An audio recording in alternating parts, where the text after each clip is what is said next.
नमस्कार दोस्तों, आप सुन रहे हैं KRL ऑडियो बुक पर बेटर एंड फास्टर बुक की ऑडियो समरी।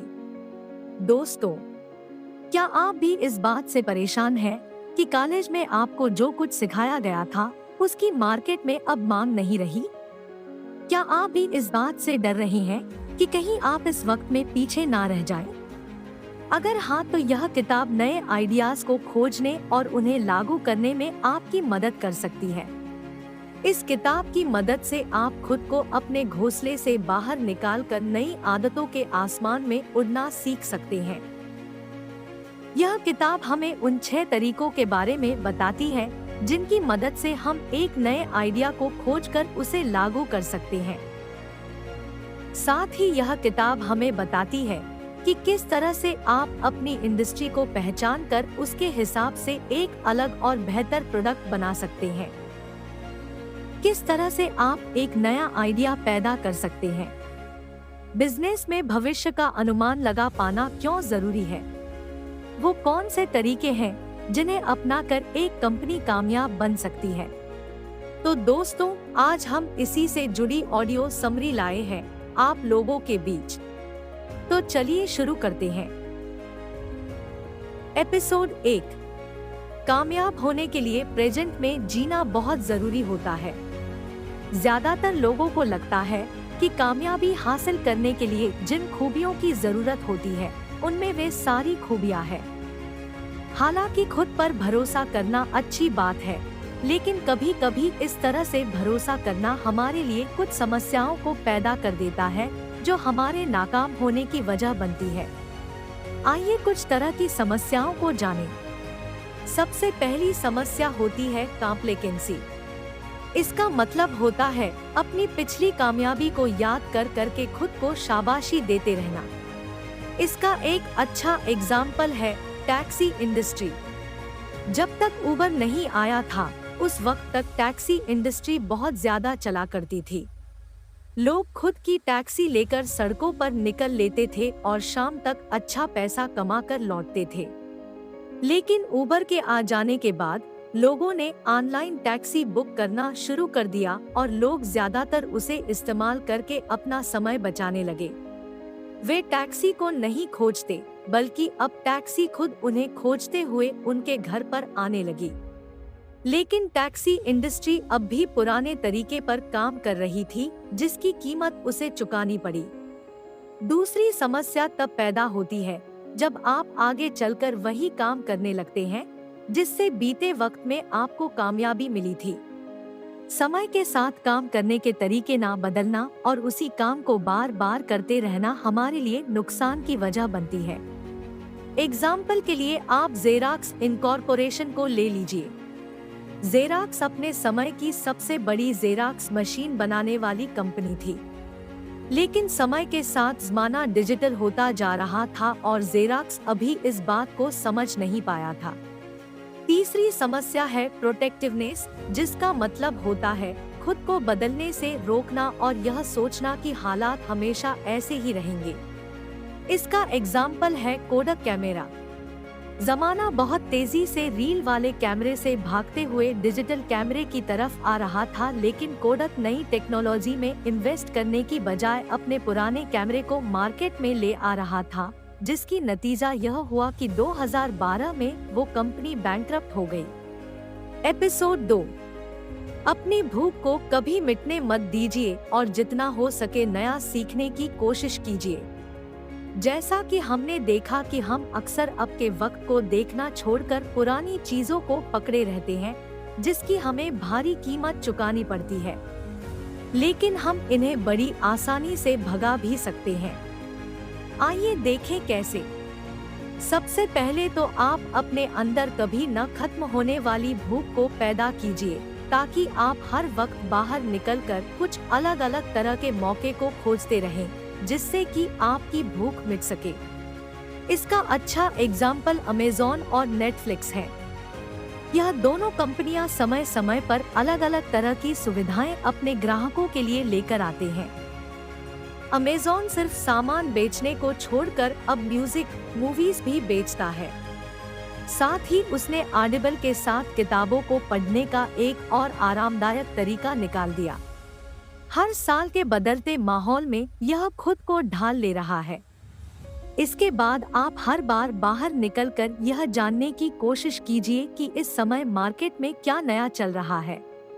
आप यह पता करने की कोशिश कीजिए कि आपके ग्राहकों को इस समय क्या पसंद आ रहा है, ताकि आप एक काम को बार बार एक तरीके से ना करके अलग अलग तरीके से करें।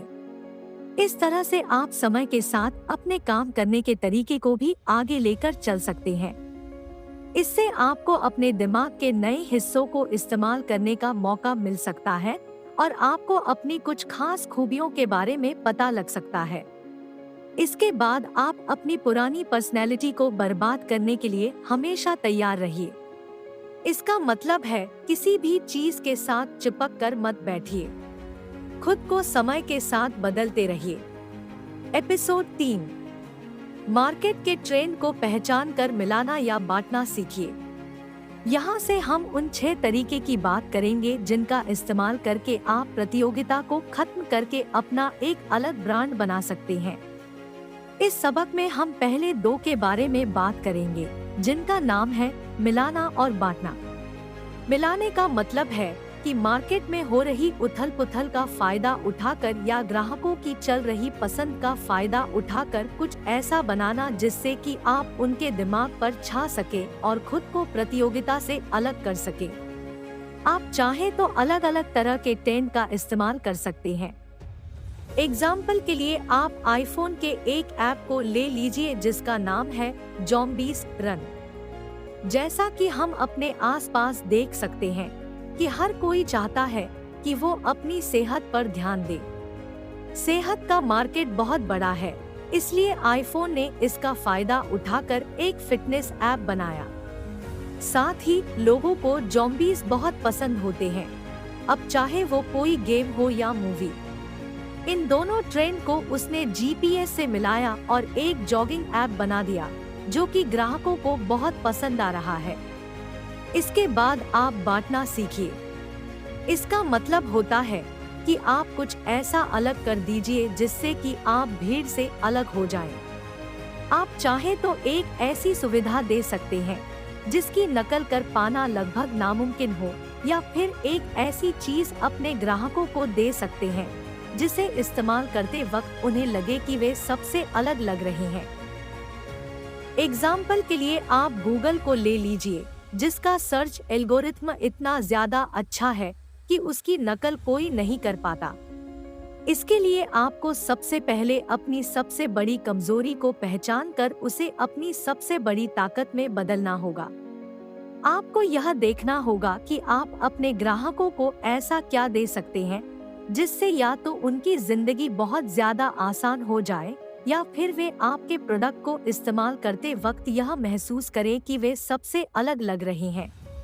एपिसोड 4, खुद को प्रतियोगिता से अलग करने के लिए साइक्लिकलिटी और रिडायरेक्शन का इस्तेमाल कीजिए। इस सबक में हम उन तरीकों की बात करेंगे जो भविष्य का अनुमान लगाकर काम करने में हमारी मदद करते हैं। ये 2 तरीके हैं, साइक्लिकलिटी और रिडायरेक्शन। इन तरीकों की मदद से हम इस समय चल रहे ट्रेंड या मार्केट की हालत को देखकर यह पता लगाते हैं कि भविष्य में इसके हिसाब से क्या हालात हो सकते हैं। एक बार हमें यह पता लग जाए तो हम भविष्य जानकर उसके लिए खुद को तैयार कर सकते हैं। सबसे पहले हम साइक्लिकलिटी की बात करते हैं। आपने शायद यह सुना हो कि इतिहास खुद को दोहराता है।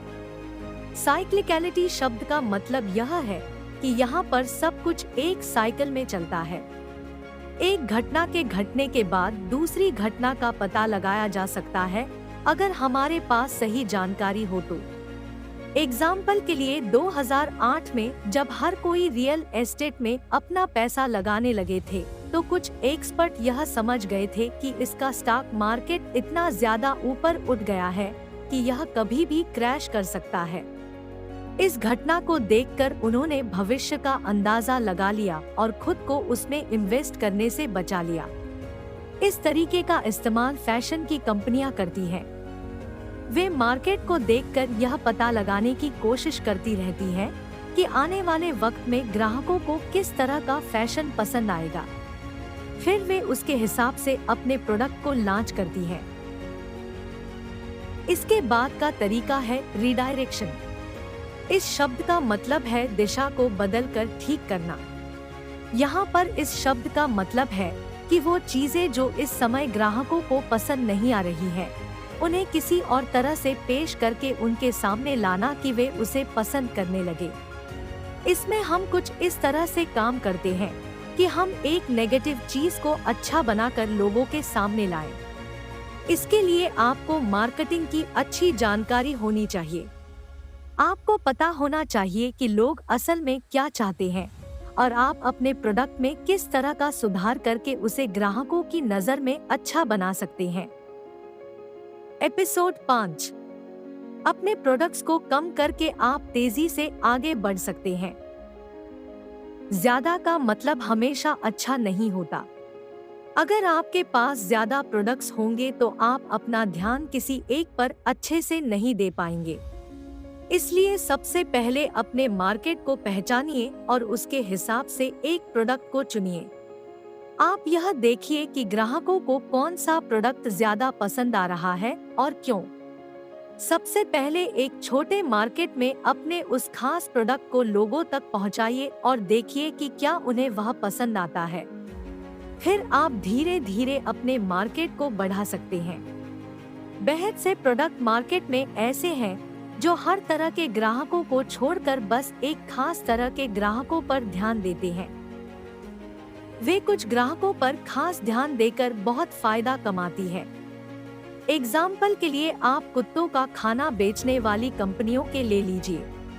वे उन पर ध्यान नहीं देते जो बिल्लियां पालते हैं और ना ही उन पर जो कुछ नहीं पालते। उनका खास ध्यान सिर्फ उन लोगों पर होता है जो कुत्ते पालते हैं। इसके बाद आता है रफ्तार को बढ़ाना। इसमें आप अपने प्रोडक्ट की कुछ खास खूबियों को पहचान कर उनके बारे में अपने ग्राहकों को बताते हैं। इसमें आप अपने ग्राहकों को यह बताने की कोशिश करते हैं कि आपका प्रोडक्ट बाकी की कंपनियों के प्रोडक्ट से क्यों अच्छा है और लोगों को आपका प्रोडक्ट क्यों इस्तेमाल करना चाहिए। इस तरह से आप उनका ध्यान खींचकर उनका भरोसा जीतकर बहुत तेजी से आगे बढ़ सकते हैं। एपिसोड 6। अपनी इंडस्ट्री को पहचान कर अपना ध्यान उस पर लगाइए। एक बार आप उन 6 तरीकों को समझ जाएं तो आप किसी भी मार्केट में अपना एक खास प्रोडक्ट लॉन्च करके उसे कामयाब होता हुआ देख सकते हैं। लेकिन उसके लिए सबसे पहले आपको एक आइडिया चाहिए होगा और साथ ही उन आइडिया को आइडिया से हकीकत में लाने का तरीका भी चाहिए होगा। जब आप एक नया आइडिया खोजने के लिए निकले तो आप जितनी ज्यादा रिसर्च करें उतना ज्यादा अच्छा होगा। आप सिर्फ अपने आसपास की चीजों को ना देखकर यह देखिए कि किस तरह से आप एक बेहतर आइडिया बना सकते हैं।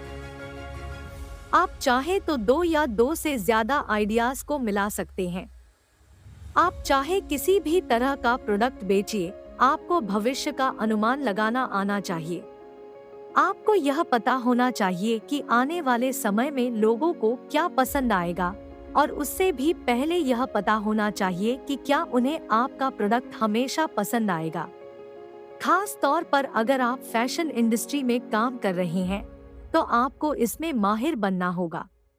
फैशन बहुत तेजी से बदलता रहता है। जब तक एक फैशन इंडस्ट्री एक फैशन को पहचान कर उसके हिसाब से कपड़े बनाकर मार्केट में अपने ग्राहकों तक पहुंचाती है, तब तक वो फैशन पुराना हो चुका होता है। इसलिए इस तरह की इंडस्ट्री में अगर आप भविष्य का अनुमान लगाना नहीं जानेंगे तो आप कभी कामयाब नहीं हो पाएंगे। कपड़े बनाने वाली एक कंपनी ज़ारा सिर्फ 14 दिन के अंदर एक नए फैशन को पहचान कर उसके हिसाब से कपड़े बनाकर मार्केट में ले आती है और इस तरह से वो कामयाब है। आने वाले समय में 3D प्रिंटिंग से कपड़े बनना शुरू हो सकता है।